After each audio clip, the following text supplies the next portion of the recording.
नमस्कार, मैं हूं आमिल बेग। आप देख रहे हैं सिटी बुलेटिन न्यूज़।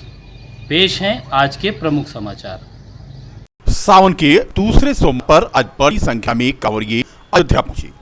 रामनगरी में आज आस्था का सैलाब उमड़ा। सुबह से ही भगवान भोलेनाथ का दर्शन पूजन का दौर चल रहा है। छेश्वरनाथ और भगवान राम के पुत्र कुश के द्वारा स्थापित सिद्धपीठ नागेश्वरनाथ मंदिर पर शिव भक्त रुद्राभिषेक और जलाभिषेक करते हुए नजर आए। सुबह 3 बजे से ही सिद्धपीठ क्षीरेश्वरनाथ और नागेश्वरनाथ का द्वार खुल गया। जलाभिषेक करने के लिए बड़ी संख्या में श्रद्धालु पहुंचे थे। बता दें कि रामनगरी आज शिव भक्तों से गुजार रही। अयोध्या के महंत स्वामी विद्या भास्कर महाराज ने बताया कि सावन की महत्ता और शिव भक्तों की आराधना का परिणाम दोनों ही क्या है, इस पर विस्तार से चर्चा उन्होंने की। उत्साह में कोई यहाँ जो उत्सव होते हैं उन उत्सवों के पारंपरिक स्वरूप में कोई परिवर्तन नहीं होता है। परिवर्तन केवल भीड़ में होता है, क्योंकि जो सावन झूला में लोग आना चाहते हैं वो सावन झूले के साथ साथ एक रामलला के दर्शन के आकर्षण में लोग आते हैं। हर वर्ष से अधिक इस वर्ष गुरु पूर्णिमा में भी भीड़ हुई। लोगों ने सोचा चलेंगे रामलला का दर्शन भी कर लेंगे और गुरु पूर्णिमा भी कर लेंगे। इसी प्रकार रामलला के दर्शन भी कर लेंगे, सावन झूला भी कर लेंगे। यह एक स्वरूप है सावन का।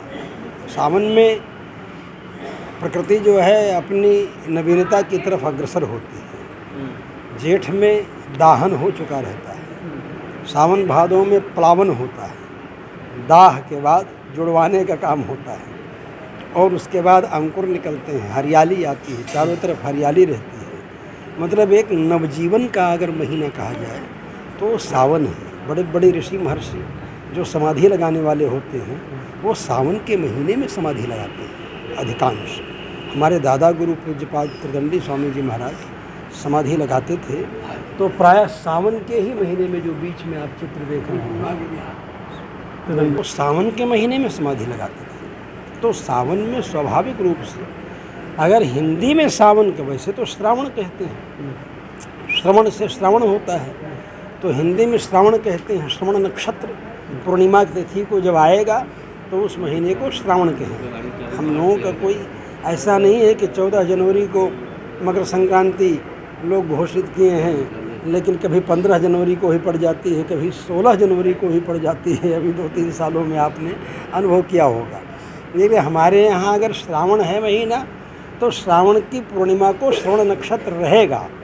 भादो अगर महीना है तो भादों की पूर्णिमा में उत्तरा भाद्रपद नक्षत्र रहेगा। आश्विन महीना है अगर, कुवार जिसको कहते हैं, तो अश्विनी नक्षत्र पूर्णिमा में पड़ेगा। समझ रहे हैं ना।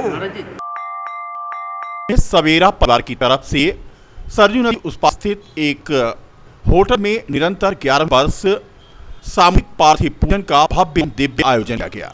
सवेरा परिवार पिछले कई वर्षों से पर्यावरण संरक्षण एवं सांस्कृतिक संरक्षण हेतु कार्य कर रहा है। इस अवसर पर पक्षियों के संरक्षण के लिए लगभग 51 घोंसले और कई महत्वपूर्ण वृक्षों पौधों का वितरण किया गया। आचार्य शिवेंद्र ने बताया कि पिछले वर्ष की भांति इस वर्ष भी लगभग 150 किलोमीटर की पदयात्रा द्वारा लोगों को जल संरक्षण और पर्यावरण संरक्षण के लिए जागरूक किया जाएगा। उन्होंने बताया कि जल्दी ही जनपद अयोध्या में विभिन्न स्कूलों और पार्कों में ट्री गार्ड सहित हरिशंकरी का पौधा तथा पीपल आदि का वृक्षारोपण कराया जाएगा। सवेरा परिवार लगातार पर्यावरण संरक्षण और संस्कृति संरक्षण पे काम कर रहा है। सवेरा परिवार पर्यावरण संरक्षण के अंतर्गत मूल रूप से घोंसले बांटना, नक्षत्र वाटिकाओं के वृक्ष लगाना, नक्षत्र वृक्षों को लगवाना और जल संरक्षण पे भी काम किया जा रहा है। लिंग पुराण और शिव महापुराण में बताया गया है कि पार्थिव पूजन ही कलयुग में सर्वश्रेष्ठ विधा है शिव जी को प्रसन्न करने का।